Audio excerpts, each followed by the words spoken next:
So the purpose of this inquiry into the Indian wisdom tradition, Indian philosophy, is to update our understanding and give some guidance to our leadership, thought leaders who are visionaries. Because a visionary leader must have a philosophical foundation, philosophical and spiritual foundation.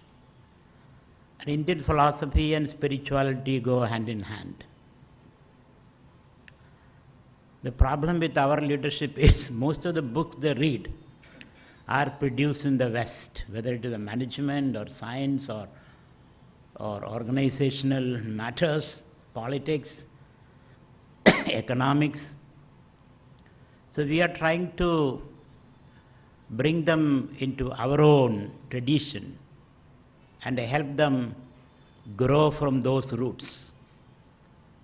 That's the purpose of this whole exercise. And we saw the last 4 days the general world view of India or Hinduism or the Vedic people. And now the coming 3-4 days, I'll be talking about the psychological aspect of Indian tradition. So we are talking about the self-management. Self-management, managing the self and our emotions, our thoughts, ourselves, rather than managing the other. We also have to manage ourselves. Because unless you are a Swaraj, you cannot be a Samrat. First of all, you have to be a Swaraj, self-disciplined people. Self-discipline means disciplining our ego and our emotions. That is what self-discipline is all about. And a leader also has an ego, even an enlightened person has an ego. Ego in the sense, a sense of himself or herself is there.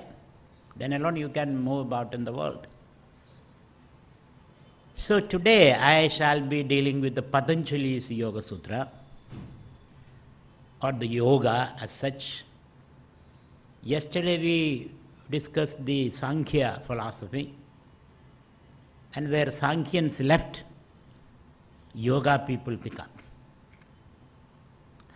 Because Sankhyan's ideal was to make us happy, relieve you from your pains, tapatrayas, and Sankhyan's diagnosis of our problem is the confusion between Prakriti, matter, and Purusha, consciousness. The Purusha gets entangled with the Prakriti as he watches the movement of the Prakriti, and then he takes upon himself the properties and the problems of the Prakriti. Like even an uneducated movie goer, he sees the movie and gets influenced by it, and he cries and weeps and then laughs and dances.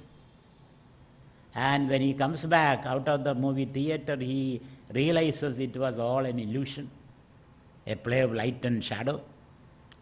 So Sankhyan's diagnosis was our problem, the human problem, is the lack of viveka, discrimination between the self and the not self, Purusha and Prakriti. So we have to sit down and discriminate and have that understanding. Viveka janita jnanam, knowledge born of viveka. So Patanjali says, Patanjali is the yoga acharya, Patanjali says mere viveka is not enough. Because that's our problem. Most of us have the knowledge, but we don't have the discipline. Most of us know that smoking is bad, but we continue to smoke. Most of us know telling lie is not right, but we continue to tell lies. Most of us know hurting the other is not good for us, eventually it will come back to us, but we continue to hurt the others. So it is not lack of knowledge per se, but it's the problem of habits. we are prisoners of habits. So we have to some or other rewrite our habits, rescript our habits, reprogram ourselves. Unless that reprogramming happens, unless we create new habits, new patterns in the brain, in the mind, mere knowledge is not of much help. Not only that, it only deepens the problem. Because here is a person he knows, but he doesn't have the fruit, benefit of that knowledge.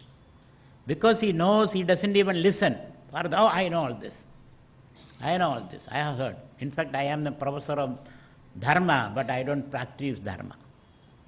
I have PhD in morality, but I am the most immoral person in the world.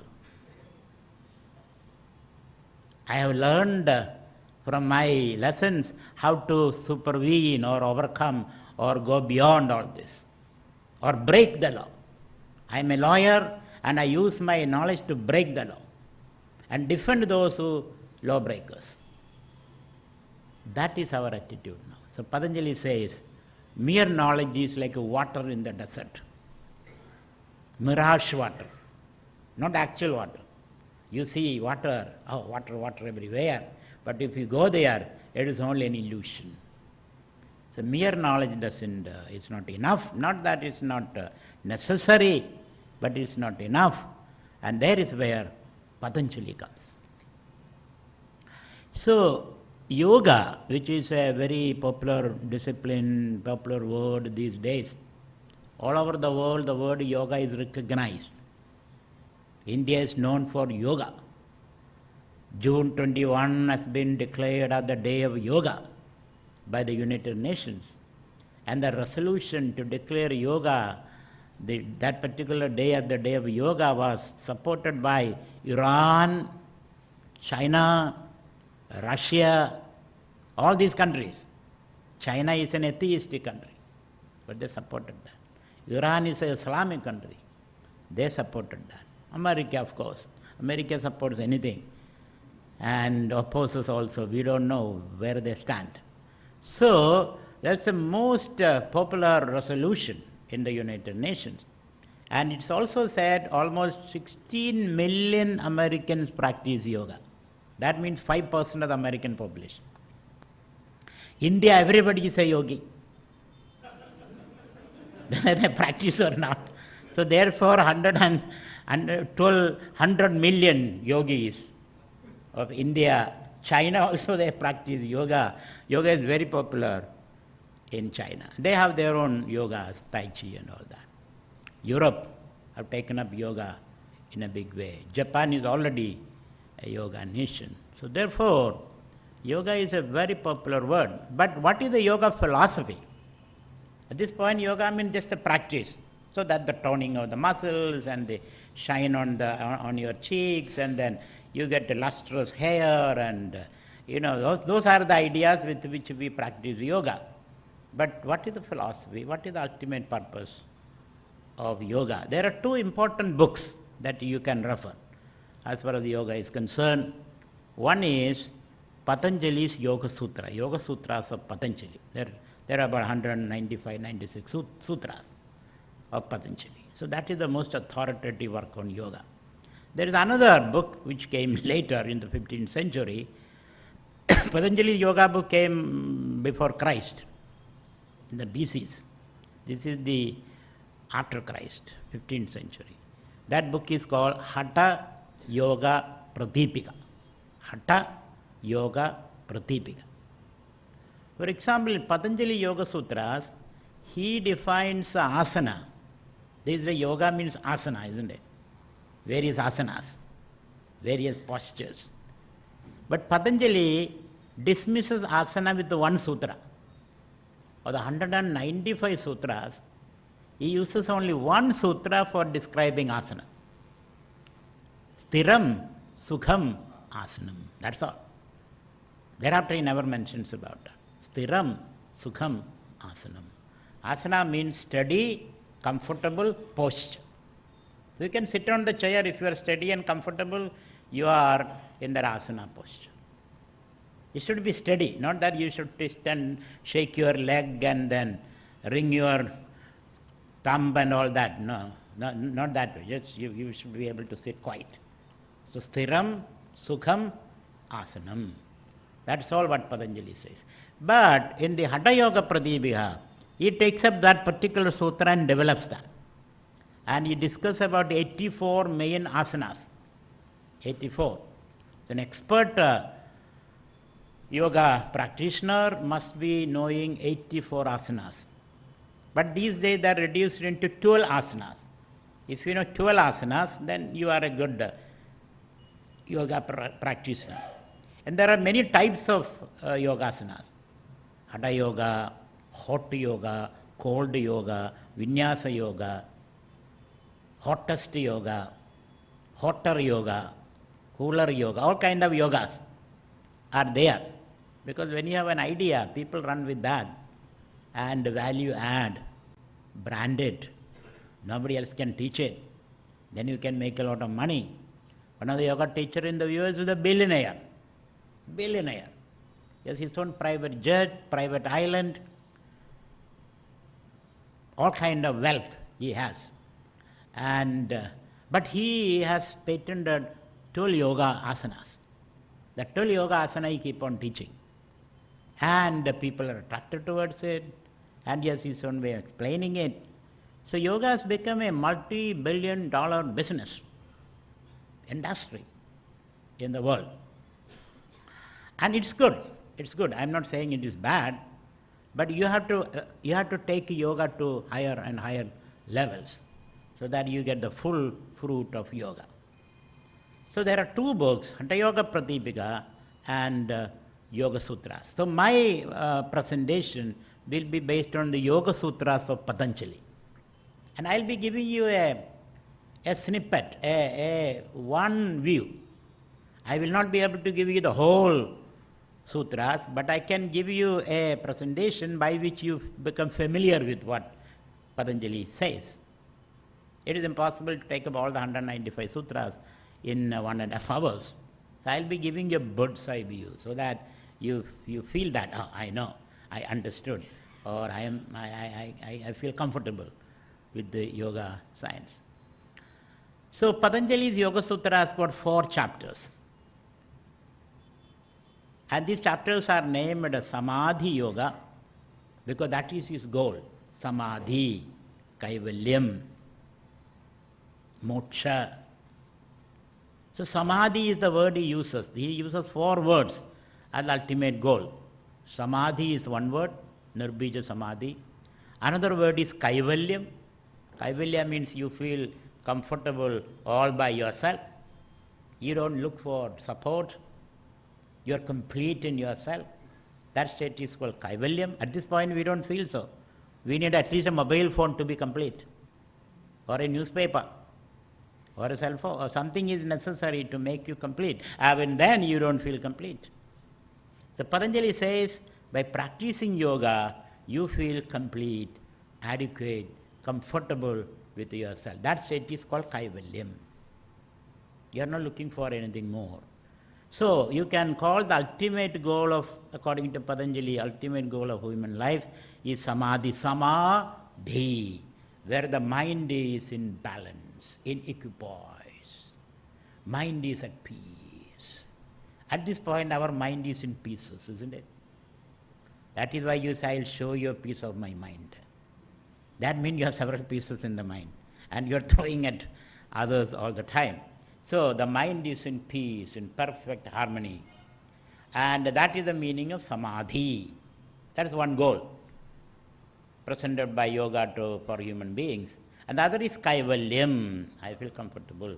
The third is Purusha Gyati. Purusha means your essential self. The rest are inessential. It is floating around you. But there is a flame around which these smoke all float around. That flame of your being, your essential, constantly existing self. Knowledge of that. We don't have that knowledge. Because we are extroverted people, we have no idea about who we are. We know about everything about everybody else. who is running behind whom, who is making illegal wealth and all that. We know. But do you know about yourself? That self-knowledge is lacking. And if you don't have self-knowledge, you are called a Brahmana, a madman. Mad people don't know who they are. They think they are somebody else. Some people say I am Napoleon, some other people say Nehru, others say I am Gandhi. They don't know who they are. That is called madness. So self-knowledge is very, very important, which Patanjali calls Purusha Khyadi. Khyadi means knowledge. Purusha Khyadi. We have to know who we are essentially, not inessentially. We know we are father, husband, daughter, mother, citizen, doctor, engineer. But these are all what you acquire, not you who made the effort to acquire. And what you acquired, you will have to give up also later. They don't stay with you permanently. So what stays with you as you are is a self. So Purusha Khyadi, knowledge is very, very important. And another word used by Patanjali is Pratyegatma Avagamam. Avagama means again knowledge. And knowledge of the Pratyegatma. Pratyek means what is subjective, what is deep within you. Pratyega and Parag. Pan Parag. When you take Pan Parag, you get disturbed. And you are running around like a headless chicken. Because the pan goes into your brain and enzymes are released and you are restless. So, Parag and Pratyek. Pratyek means deeply and abidingly. Your inner self, what is abiding and deep. What Patanjali calls Swasthyam. Swasmin, Staha, Sustaha. And the word for health is Swasthyam, isn't it? Arogyam, Swasthyam, or Anga Lakhavam. A healthy person doesn't feel his body. Anga Lakhavam. He is very relaxed. Unhealthy people, knee pain, this pain, that pain, stomach ache, earache, toothache, and they become an ache to others also. So therefore, unhealthy people, they don't just feel their body. The body is so light on them, like a feather. Body become like a feather. That is called Angalakhavam by Patanjali. So whether it is Swasthyam, Angalakhavam, or Arogyam. Arogada. Arogyam means arogada, lack of illness, absence of illness. So all these means sustaha, when you are abiding in yourself. So that state is called Pratyegatma Avagamam. So these are the 4 words used by Patanjali to describe your ultimate destination. What can make you happy, perfect, and adequate, and comfortable with yourself, enjoy your maximum health. So the first chapter of Patanjali Yoga Sutra is known as Samadhi Yoga, that which lead you to Samadhi. Second chapter is called Sadhana Yoga, the means to attain that Samadhi. Sadhana means sadhyade anaya idi sadhanam, by which you can accomplish certain goals. Sadhana Pada. The third chapter is called Vibhuti Pada. Vibhuti means the powers that you gain by practicing yoga. Patanjali delineates about 30-40 powers that you gain. You become light, you become healthy, your thoughts become realized, your thoughts become truthful, and you are able to move swiftly, you are able to read somebody's mind, you can get into somebody's thoughts, and all those powers are discussed by Patanjali. We are not after those powers, but those powers will naturally come to you as you practice yoga as a byproduct. And the last chapter is called Kaivalya Pada. How do you disentangle yourself, the material mess, and abide in your spiritual truth, and then deal with the material world. The material world is no more a problem for you, but you have the clarity about yourself. You bring confusion to the world because you are confused within yourself. When you gain clarity, then everything is clear for you. The world is no more a problem, Kaivalyam. So these are the 4 chapters given by Patanjali. And Patanjali introduces 2 important concepts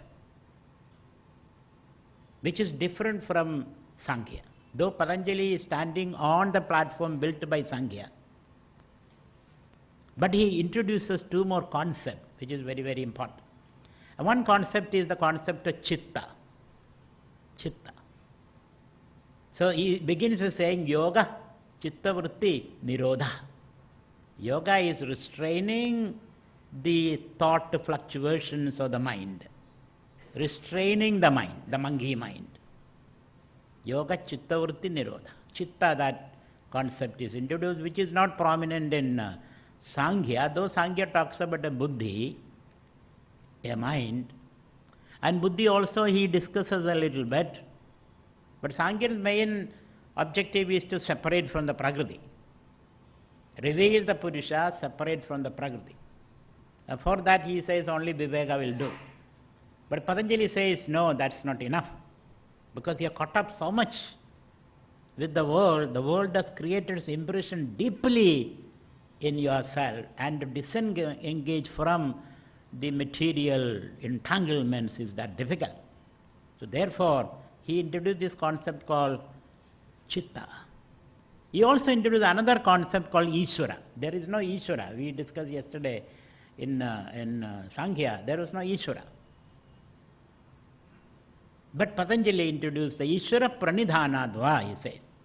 When nothing works, Patanjali says, I sat in meditation for so many hours, I chanted so many mantras, I did tapas, I read all the books, I consulted our gurus, but I remain as stupid I was before. Not only my stupidity is shining more and more, I don't know what to do, I am utterly helpless, I don't know where to go. Patanjali says, surrender. Surrender to the Ishvara. Ishvara will lift you, which is called Shaktipad. Later it was developed as Shaktipad. That the Guru touches between your eyebrows, or he touches your navel with his toe, or he gives you a glance, a look, a karunya drishtiya.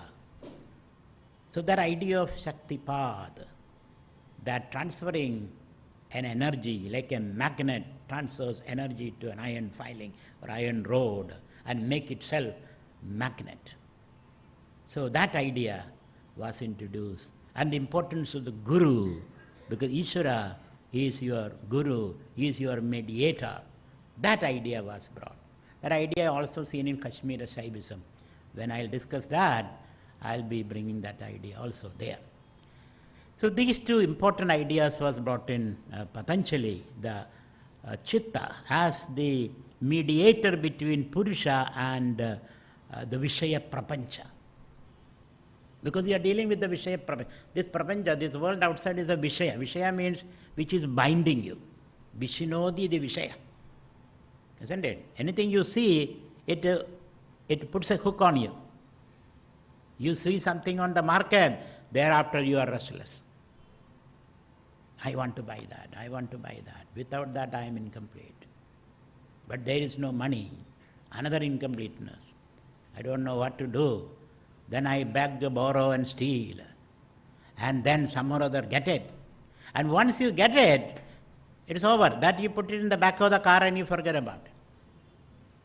Isn't it? But till you get it, you are hooked by it. You are restless. You cannot get any sleep. You feel incomplete. I must get it by some way. That kind of hook that an object leaves in you. It can be an object, it can be a place, it can be a person, it can be anything. Once that hook is there, like a fish, nibbles and then get hooked. Biting that little worm, it nibbles and then get hooked. Thereafter, you are restless. You don't know what to do. This is called the binding nature of the world, which is called Vishayas, not just Padartha. They are not just objects, they are loaded objects. They can leave a mark in you. Everything need not leave a mark in you. If you see 10 people, one person hooks you. Other person you forget. One person, maybe his nose or her nose or her hairstyle or something attracts you. Thereafter, you are thinking about it, dreaming about it, taking the telephone number, going into the internet and then Facebook, and some or other you have to find out, and thereafter you have no rest at all. Till that person you contact with that person, possess that person. Spend the time. This way, we are moving from pillar to post. So, Patanjali brings the idea of chitta as a mediator between the Purusha, you, and the sensate world, Vishaya Prapancha. The chitta is an area where we have to give some attention. And chitta involves your ego, ahankara. Chitta involves your emotions, your extreme likes and dislikes. Chitta involves your thinking, your value system. Chitta involves your memories, vasanas. All these things put together is the chitta. That is the instrument with which we try to understand ourselves and understand the world. So Patanjali says we should have a good idea of chitta. So I'll be spending considerable time in understanding the chitta. It is with this chitta you try to... So chitta is different from chit, please. Those who have some idea about Yoga Sutras or Vedanta, they generally make this confusion, chitta and chitta. Chitta is the mind, andhakarana. Chitta is pure consciousness, which operates through the mind. So chitta and the chitta are different things, are totally different things, different categories, different ideas. So this chitta we have to understand according to Patanjali.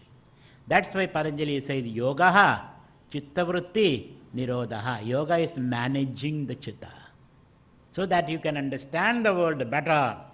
You also can understand yourself.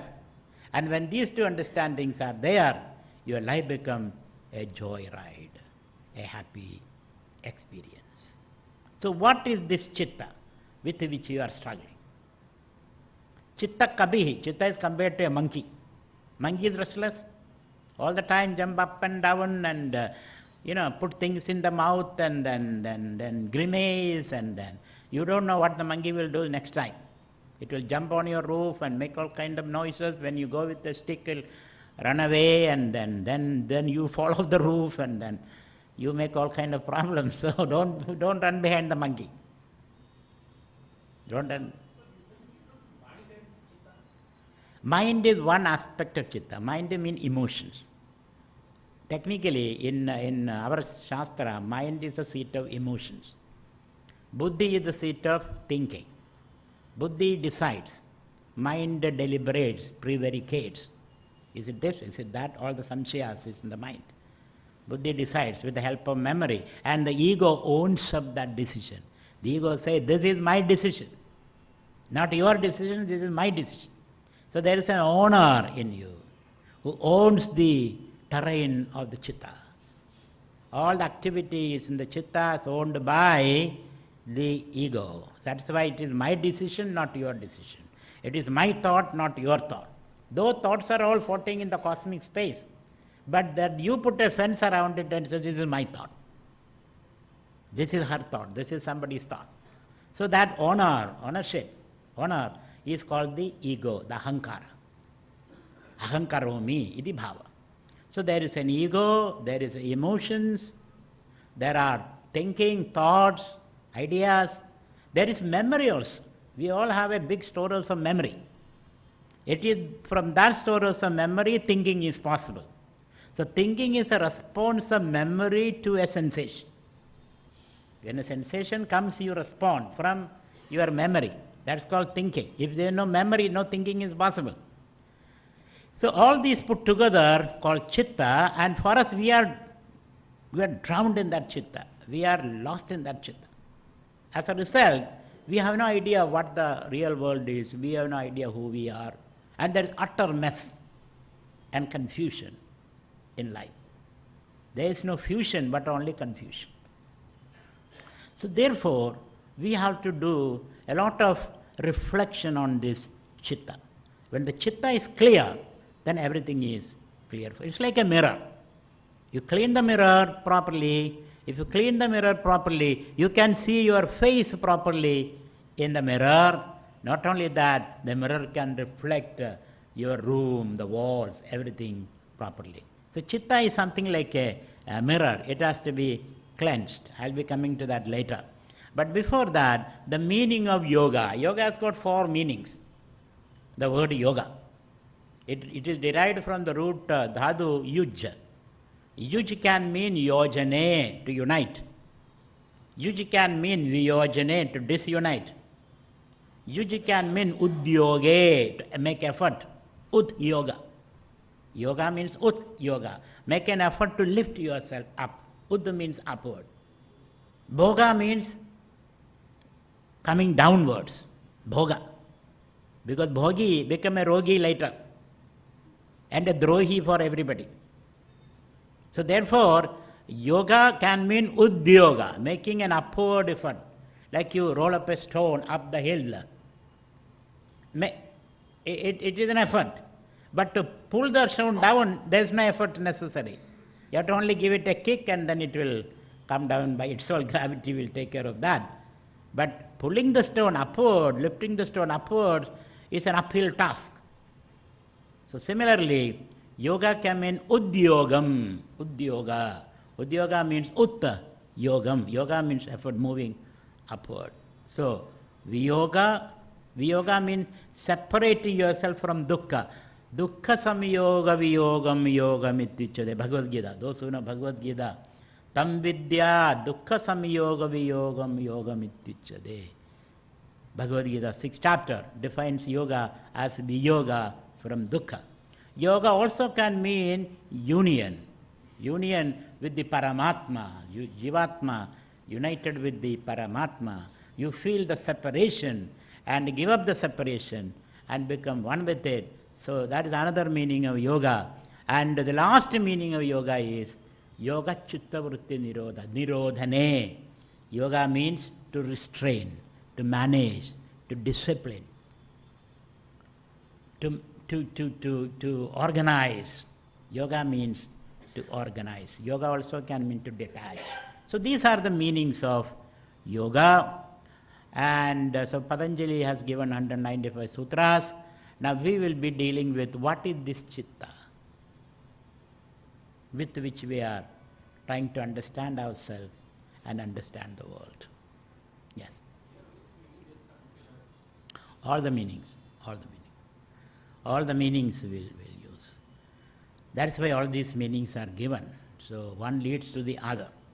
You have to organize yourself mentally, then you can detach from your entanglements, then you can realize yourself, your union, and that is the uplift that you feel. So all those meanings are relevant. So let us try to understand the chitta. So Patanjali, okay, let me take one more sutra. Yoga chitta vritti nirodha. Yoga is managing the chitta. Chitta means your ego, your emotions, your thoughts, and your memories. Sometimes we may not be able to manage memories. Because when you are sitting and listening to me, memories crowd and then you go somewhere else, isn't it? You are not here. Physically you are here. But mentally I can see the blank look in your eyes. I know you are already gone away from this place. And when everybody is laughing, you wake up and you say, what did he say? Isn't it? You nudge the other, what did he say?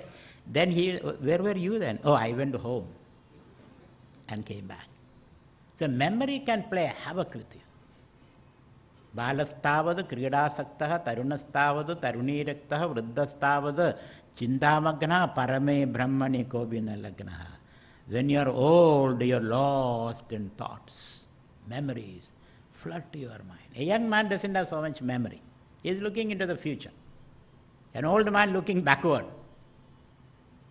It is only an integrated person who can live actively in the moment, integrating the past and the future in the responses to the moment. Only a well-integrated person can do that. So, chitta means all those things. We have to manage that and we cannot give it up. It has to be organized. When you organize the chitta, it is a great asset. When it's a disorganized chitta, it is a great terror. It's like a car. If it has got the brake and the petrol and you know where to go, the car is an asset, isn't it? And you should know how to drive also. You should know how to drive too. The car, petrol, you know how to drive, then you know where to reach, you reach. Suppose you have a car but you don't know where to go. The car will never move out of the garage, isn't it? You have the car but there is no petrol.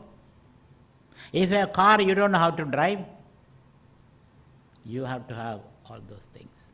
Then alone the car becomes useful. So what is this chitta? So Patanjali says, when you organize the chitta, tada drishtuhu swarube avasthanam, then you can come to abide in your swarupa. You can attain health and recover health and cheerfulness, creativity, happiness, love, peace. Everything becomes naturally yours when you abide in the self as a result of organizing the chitta. Otherwise, chitta can play havoc with you. Now, what is this chitta? That is what we are trying to understand. What are its functions and how, in which way we can organize it and use it. The first thing about chitta is, chitta has got certain defects. Manufacturer's defect. Every tool has got a defect, isn't it? No tool is perfect. If you use a car, there's every possibility that you can meet with an accident. If you don't use a car, you sit at home, there's no accident, at least. Car-related accident is not there. You are capable of making accident wherever you are. But then that's a different matter. So he says, so if you have a car, there is some problem. Car is something which had to be incrementally improved, its design, its performance, its quality, everything. You need continuous. Any tool is like that. It all depends upon the user, how you use it. Chitta is a tool which you have designed, and it has got certain inherent defects. You should know those defects. The first defect is, so this Patanjali calls it kleshas. Klesha means defects of the chitta. You look into your own chitta, then you will understand what Patanjali says. Your own mind, your own ego, your own emotion, your own thoughts, your own memories. The first defect is, chitta suffers from avidya. These are called a klesha. Avidya, asmida, raga, dvesha, abhinivesh. Avidya means you ignore certain things and focus. When you try to focus, you are ignoring many other things. And the major problem with avidya is, avidya makes you extroverted. You can see objectively, but you have no inner sight. You have no inward vision. You forget who you are and you get lost in the material world. The material world shines in front of you because chitta is turned towards that and your spiritual nature is forgotten. This is called ignorance, ignoring the whole and focusing on a certain aspects. So your mind has become objectively alert, subjectively sleeping. That is one defect of the mind. So mind is always trying to gather from the material world, thinking that that will make me complete, not knowing that you by yourself is a complete person. You don't know that. Mind does not know happiness is your nature, which Patanjali says, Nitya, Shuji, Sukha, Atma. The nature of the Atman is, it is Nityam, it is Shuji, and it is Sukham. Your nature is happiness, according to Patanjali. Your self is full of bliss. But ignoring that, we are seeking happiness outside. That tendency is built into your system. Unless you try to break that habit, you'll continue to do that. In spite of all the knocks you receive in life, in spite of all rejections still you are seeking in the same place, trying to find water in the desert. Still you are trying to seek there. You know that it's not there. Because it has become a habit, isn't it? Smoking cigarette. First cigarette gave you some kick. Second cigarette, less kick. Third cigarette, less kick. Fourth cigarette gives you a kick, real kick. Isn't it? You know that. But still you are smoking because you have become creature of habits. So therefore, this extrovertedness is the basic problem with the chitta. Chitta sees only what is outside. So its vision is partial. It is not complete. Because a partial vision is no vision. It's a defective vision.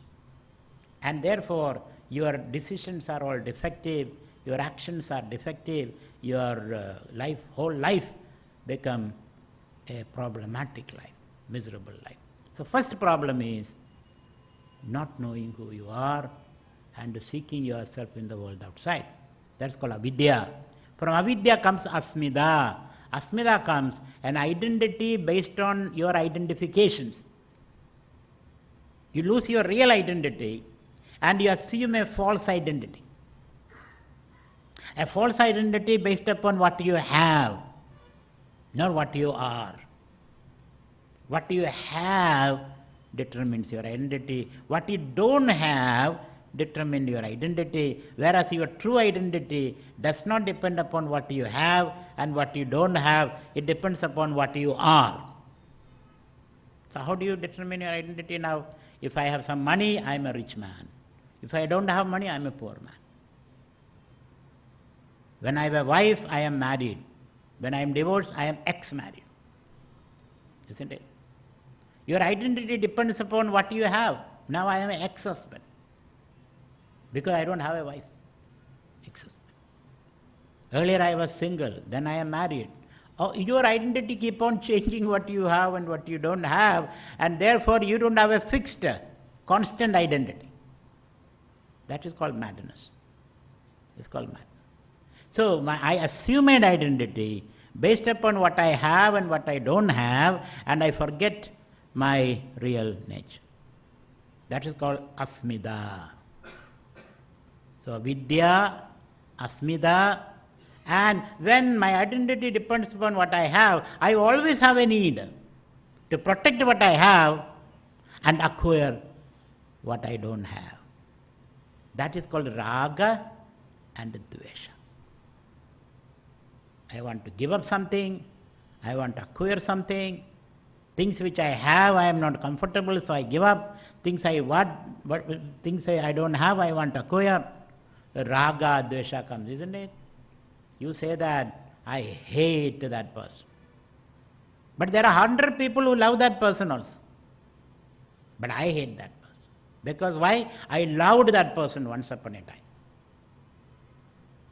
Now I can no more stand that person. I used to write letters in blood while I was dating that person. Then I made a mistake of marrying that person. And after the matrimony comes the acrimony, as somebody said. Isn't it? So therefore, now I am trying to how to get rid of that person.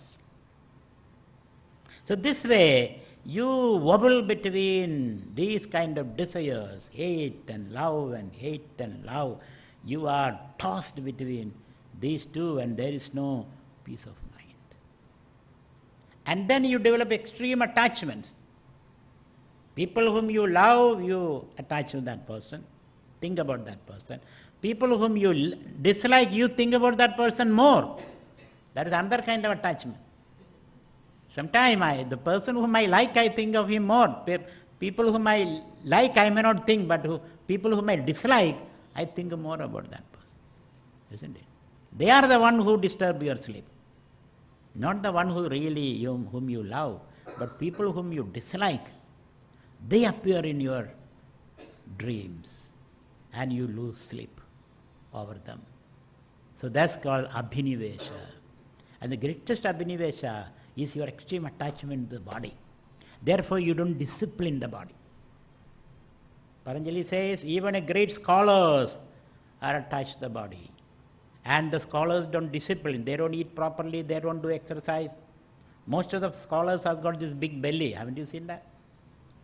Big bellied scholars, nothing here, everything is here.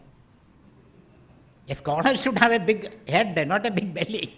But then all the energy is diverted to digest what you have been unnecessarily eating.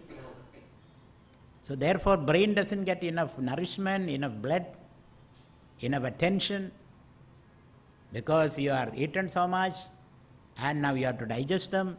All your effort is there. So abhinivesha, body become primary. Body doesn't get any discipline, any proper attention, and your whole life become miserable. That is why a Brahmin means a scholar, he has to prostrate 108 times every day. That is a discipline for scholars in India, long time back. If you are a scholar, if you are a Pandita, you are supposed to prostrate. Dalai Lama does that, prostrate 108 times, not one time. Prostrate. And when you prostrate, your forehead, nose, chin, chest, stomach, knee and toe should touch the ground.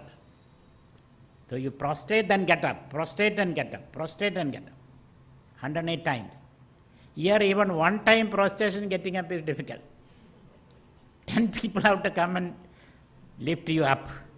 And not only that, when you prostrate, nothing touches the ground except the stomach. The rest are all going round and round and round. It's a shame on the scholar. A scholar should have a flat belly and a big head, because the blood should go to the brain, the cortical region should light up with the supply of blood. Then alone you can think properly. So prostration is a very intelligent way of nurturing your brain. Otherwise brain doesn't get much. These young people I should advocate. Every day prostrate and you develop phenomenal memory, phenomenal intelligence. You don't have to eat Brahmi, Asavam and all that. Not necessary. Just do this exercise every day and develop your brain. Your memory will develop, your intelligence will develop, your brain will use up its full capacity and potential. So my point was, we get extremely attached to the body and we forget to discipline the body. Where there is attachment, there is no discipline. So these are the 5 problems of the chitta. What are the 5 problems? Avidya, asmida, raga, dvesha and abhinivesha. Abhinivesham. Abhinivesha means extreme attachments. Abhinivesha means attachments. All these you get in Patanjali Yoga Sutras. Pick up a book today itself and go through it. At least I hope I am motivating you to read that book. So this is the problem with the chitta. Chitta is a basic defect. Another set of defect of the chitta is, chitta operates in 5 bhumayaha, 5 levels, the mind. One level is called mudha, dullness. Sometimes our mind is very dull, for no reason. At that time, if you read a book, and somebody asks you later, what was the name of the book? You don't remember. The author's name, you don't remember. What was the subject? You don't remember. You read the whole book. You don't know subject, you don't know author's name, you don't know the title of the book. Then what have you read? Oh, I was just going through it, flipping through it. You didn't read the book at all. Wasted your time. That mindset is called dullness. Similarly, when you listen to the speaker, sometimes you are very alert, sometimes you are very dull, isn't it? Nothing gets into your mind. Words all go over your head and hit the wall and come back to the speaker. Doesn't get into you because you have got a glazy look. Nothing works. Dullness. It is allowed. It happens sometimes. It's a way of the mind to rest. So, that dull state of mind is called mudha. We experience that. And sometimes the mind is in a state of chiptam. Chipta means distracted mind. Mind is distracted. You think different things. One word can distract you. If I use one word, Instead of focusing on that, the word will has a chain of associations. And you go all over the world and come back. So you are not available. You lost the chain of thought. So this is called distracted mind. Then another bhumi of the mind is vikshiptam, disturbed mind. Mind is really disturbed. Therefore, when you listen to the speaker, you are really angry. Why is he speaking so loud? Why am I not understanding? The mind is disturbed.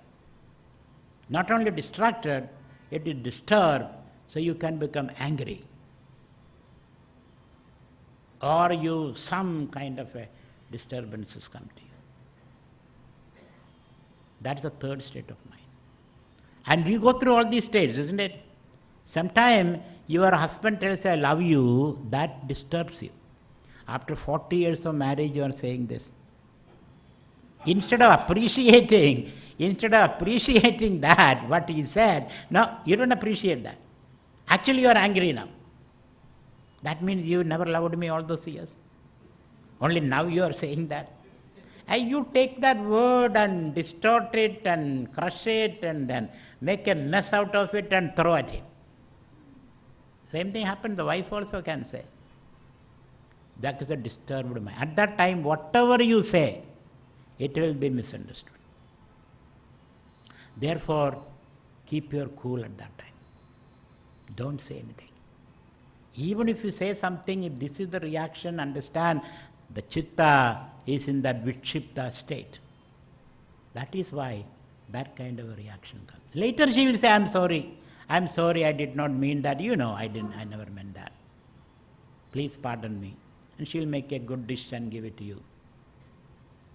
Just as a compensation for that. All those things can happen. But at that time, this is what is happening. Haven't you experienced that? Haven't you experienced? You said nice things, but it's not taken in that spirit. It is all misunderstood.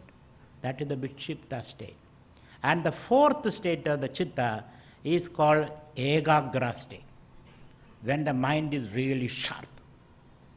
At that time, what do you hear, what do you do, what do you read become perfect. Haven't you experienced that state sometime? Ekagra, very concentrated. And you are in the maximum efficiency, ekagra state. And the last is niruddha state. Niruddha state means the mind is at peace. And that state of mind is an abiding state. Total peace. Very creative state of mind. And at that state, whatever you do will be very creative, very original. Because you are not focusing on a narrow, limited topic. You have access to the global wisdom in that state. When you have access to the crowd global wisdom, you become a very creative person. So mind operates in these 5 levels. The first 3 levels are a dangerous state. At that time, whatever you do will have problems. The last 2 states is very creative state. Now, apart from that, the mind has got 9 andarayas, 9 problems, another problem.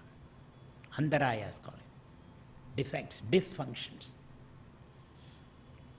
What are the dysfunctions of the mind? The antakarana or chitta.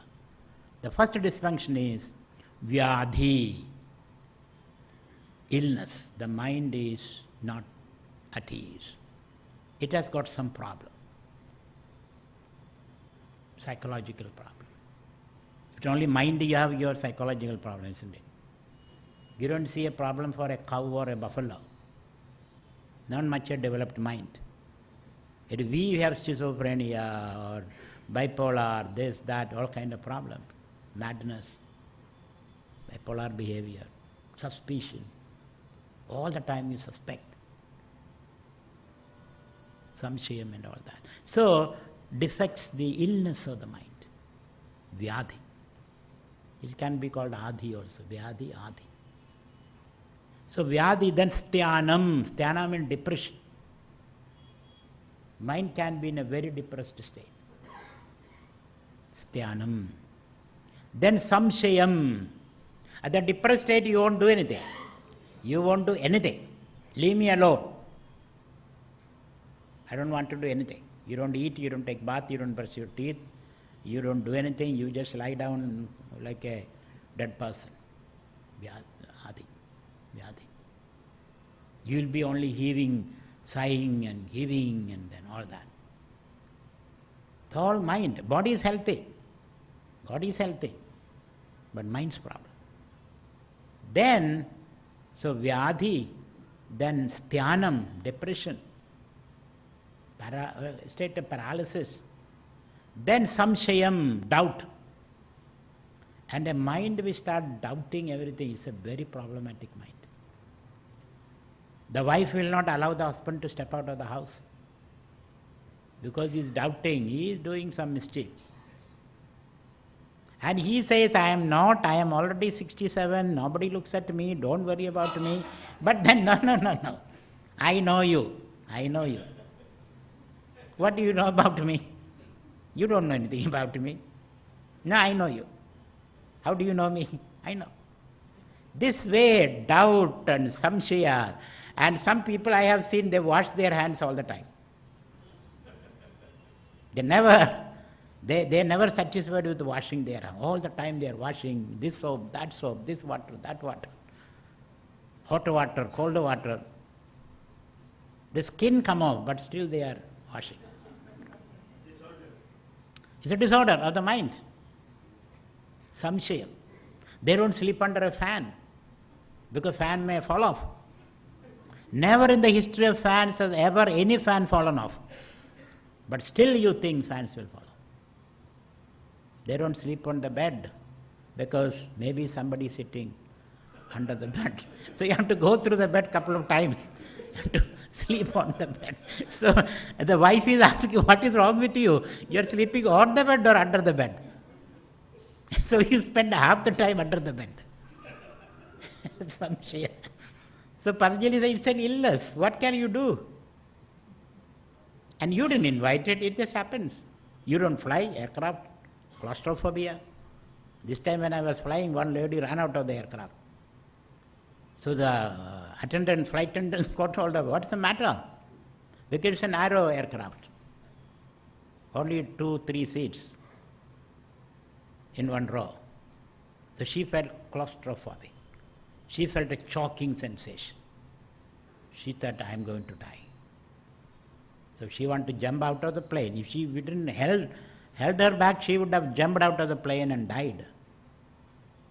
But at that time, you don't care for that. So samshaya is another problem. And some people spitting all the time, spitting.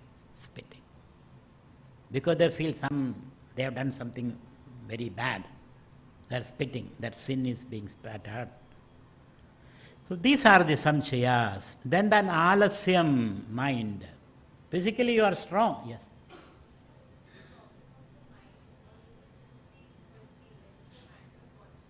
Pardon?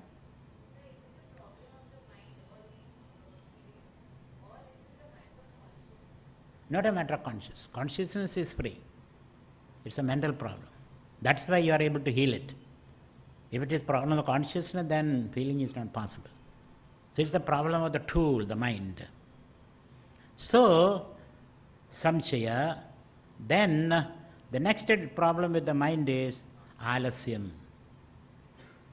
Sometimes you are extremely fatigued. Physically you are eaten well, you did your exercise, but fatigue. You are tired. You are not interested. Nothing motivates you. The whole world says you are great, but you don't accept it. You have decided you are not that great. Alasya. Then pramadam, mistakes, silly mistakes you make. Silly mistakes. You make a beautiful cup of tea and then Chinese cup and saucer with the designs, and then with great bhavana you take it to your guru, and as you give your handshakes, the whole thing falls in his lap. Sorry Guruji, sorry. Well, what is the point in sorry? The Guruji's whole cloth is dirty and his and the hot tea falls on his thighs, and then he's in real agony.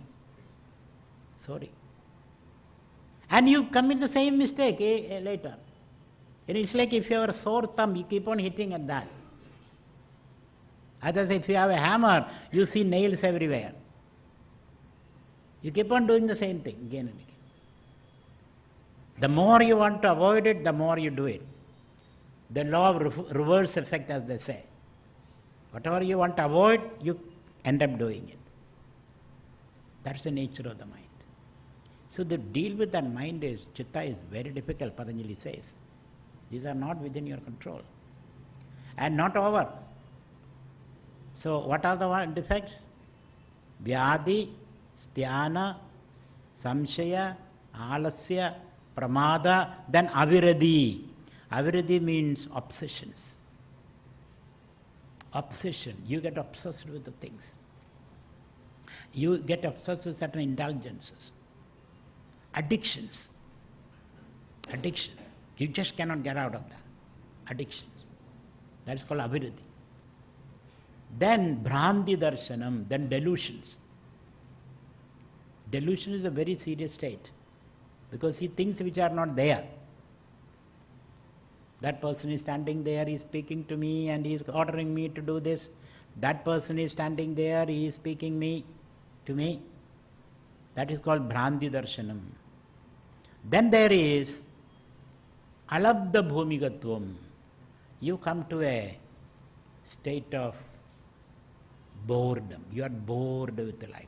You are not making any progress. You feel you are stuck. Then, Bhranti Darshanam, Alabdha Anavasthidatvam. And when you feel stuck, you start going back. It's like a car going up the gradient. If it is stuck somewhere, unless you put some stone at the bottom, it will come back, regress.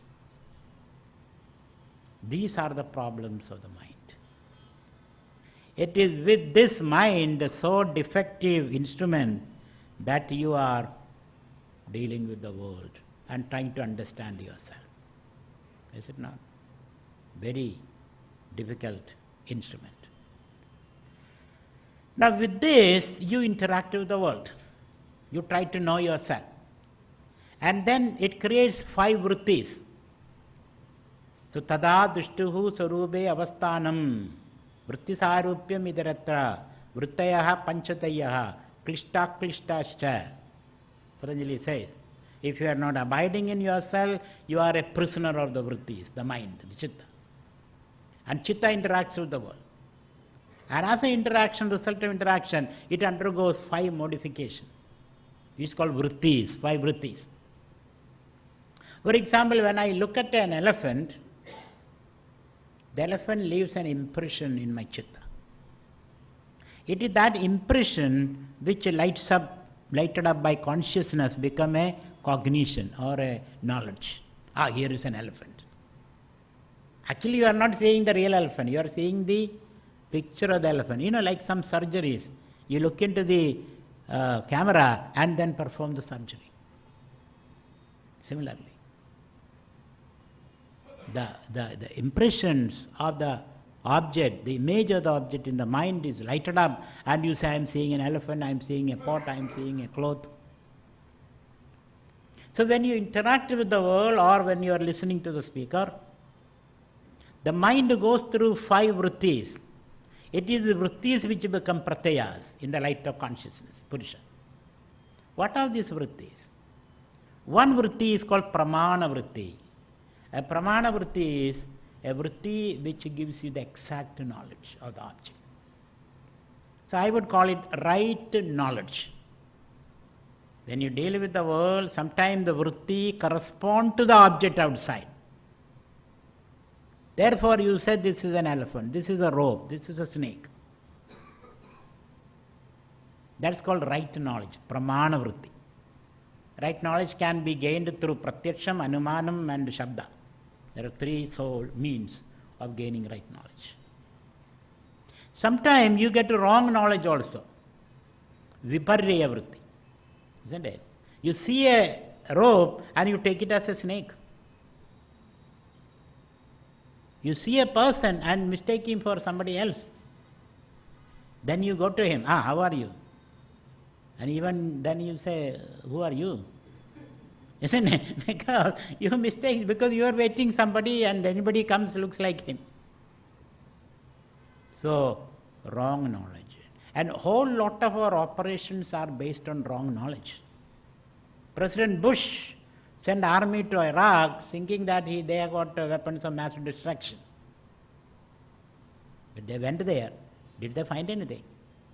But they committed billions upon billions of dollars to that futile Kagadanda Parisha. Kagadanda Parisha means you want to count the teeth of a crow. You ran around everywhere, broke your knee, and finally caught a crow, opened the mouth, there is no teeth. So similarly, Bush sent army, spent billions and trillions of dollars, no weapons of mass destruction, wrong knowledge. And most of us operate on wrong knowledge, commit money, commit time, commit everything, only to realize later it was wrong thing. Now, so right knowledge, wrong knowledge, imaginary knowledge. Sometimes you imagine, from certain clue, you imagine. Sometimes they tend to be right, sometimes tend to be wrong, sometimes you create new things out of imagination. Imagination is good, not bad, but provided you work on that. So imaginary knowledge, verbal knowledge.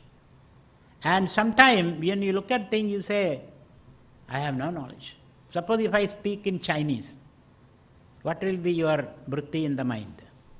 I'm saying mama, uma and all that. What will you come to your mind? 1 hour you heard me, thinking that Swami may be saying something intelligent. 1 hour I spoke in Chinese, you go back with no knowledge. This is called nidra, no knowledge.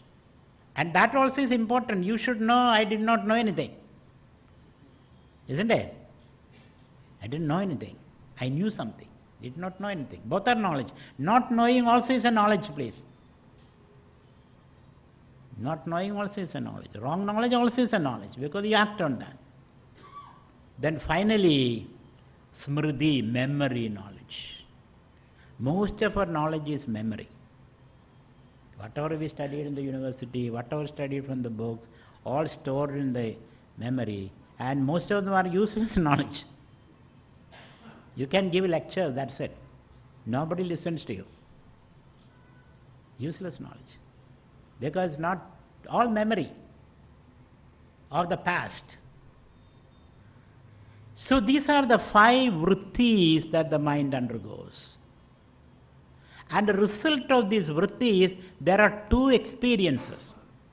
The entire universe appear in your mind as 5 vrittis, not anything else. And these 5 vrittis give you 2 experiences. What are the 2 experiences? Klishta klishtascha, pleasure and pain. Is it not? Now you come and listen to me every day.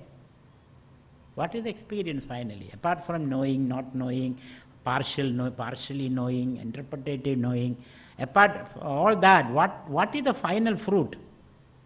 Some of you enjoyed it, some of you was miserable.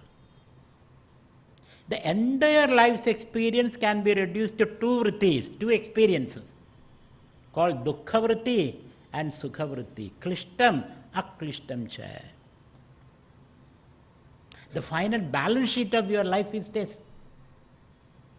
Red and black, isn't it? Sukha, dukkha. Patanjali goes one more step. Actually, even sukha finally ends up in dukkha.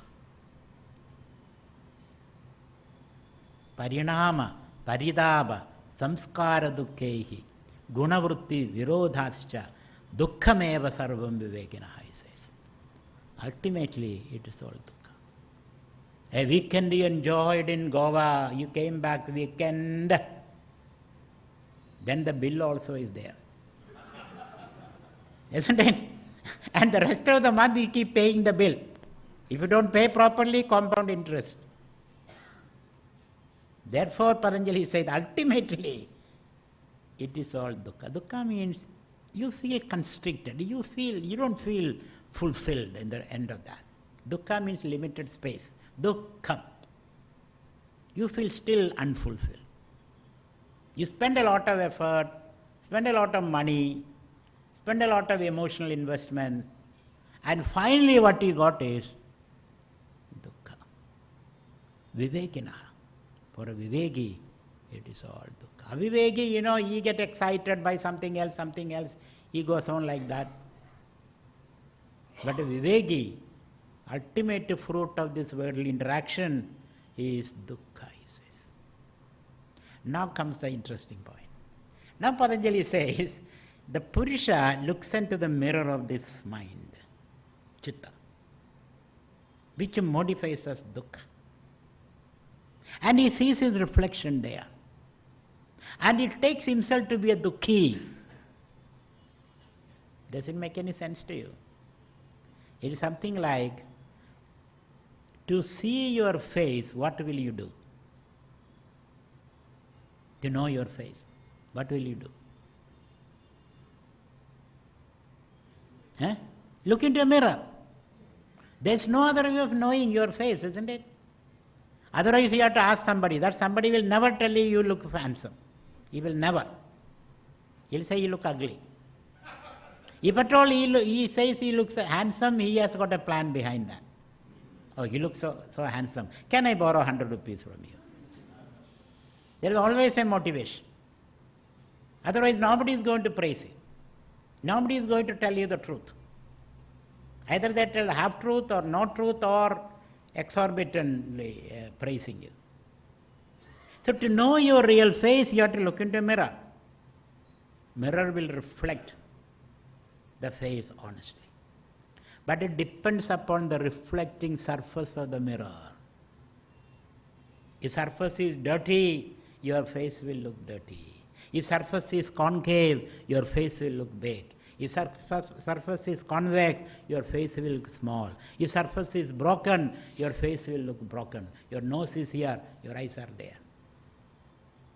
If surface has no mirror, behind a mirror there is no mercury, you don't see your face also. Then you become a Buddhist. No Atman. So this way, depending upon the surface of the reflecting mirror, your understanding of yourself also changes. Therefore, when you look at this modified chitta, when you look at yourself, you see that reflection and you say, I am dukkhi. That's the problem, Patanjali says. That is your problem. You take your mirror image as the truth, as your real self. Therefore, you have to clean the mirror. When you clean the mirror, by yoga chitta vritti nirodha, by sitting properly, because if you don't sit properly, the mind cannot be controlled. Sit properly, eat properly, exercise properly, clean up the mind, chant the mantras, organize your thoughts, so the chitta become as pure as possible. Then the reflection will be as neat and clean as the real. Then you can make that quantum leap. Oh, this is me. That quantum leap, Patanjali called dharma meka samadhi. Suddenly you realize, oh, this is me. This is my real nature. Dharma meka samadhi. So the image becomes as true as the real. The pratibimba is as true as the bimba. Then that connection is very easy for you. This is me. And then you have the viveka. Viveka between the real and the image. The image is as true as the reality. So Shuddhi Samye, Purusha, Sattva, Vrittayoho, Shuddhi Samye. The Shuddhi Samyatvam comes. then you get into that leap, quantum leap and self-understanding. This is Patanjali's scheme. And for that, you have to do the Ashtanga Yoga. Yama Niyama, Asana Pranayama, Pratyahara, Dharana, Dhyanam, Samadhi. You come to that state. Or Kriya Yoga. Kriya Yoga.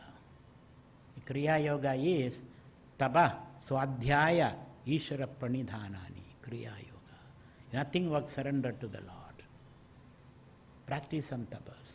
Or Samadhi Yoga. Vidarka, Vijara, Asmida, Ananda, Samprajnada, Asamprajnada, Sabija, Nirbija, Sahaja. Various stages are said. All are there in Patanjali Yoga Sutras. So there are three methods Patanjali gave us, not simply sitting and wishing it, but practice.